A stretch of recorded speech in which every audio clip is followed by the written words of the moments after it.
Now let's look at FERBs, functionally equivalent replacement behaviors. What is a FERB?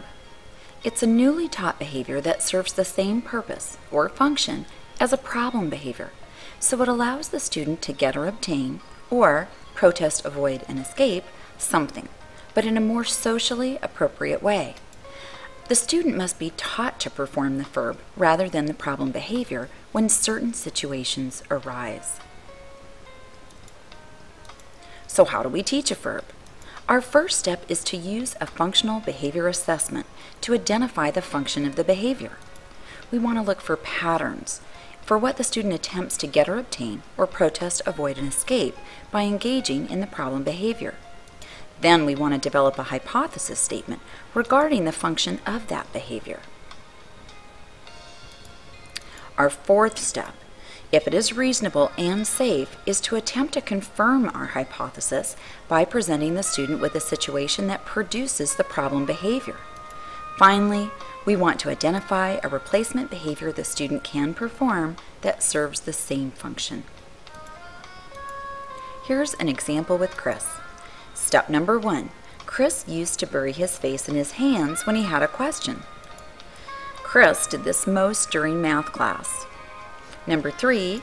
Chris was embarrassed and so hid his face and then got frustrated when he couldn't finish his math work. Number 4. This behavior was confirmed during math class. Number 5. Chris was taught to raise his hand. The teacher was alerted to Chris's efforts and was quick to respond to him with help and praise. This allowed Chris to complete his math work and feel successful. So why teach a FERB? Instead of simply suppressing negative behaviors, teachers partner with students to develop alternatives.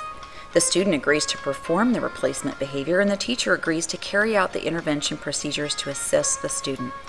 It gives the student options when facing the situation in the future and serves as a model for other students. What is a replacement behavior? It's a more socially appropriate behavior that gives the student the opportunity to get or obtain, or protest, avoid, and escape something. So instead of hitting, yelling, crying, spitting, etc., the student can obtain attention by raising a hand, asking for help, etc. To avoid a difficult assignment, he or she can ask for a different one, ask to work with a partner, or ask for assistance. So when can you teach a FERB? Experts agree that you can only teach a FERB successfully during the calm, or first stage of escalating behavior. Once the second stage or trigger has been reached, successful learning is less likely.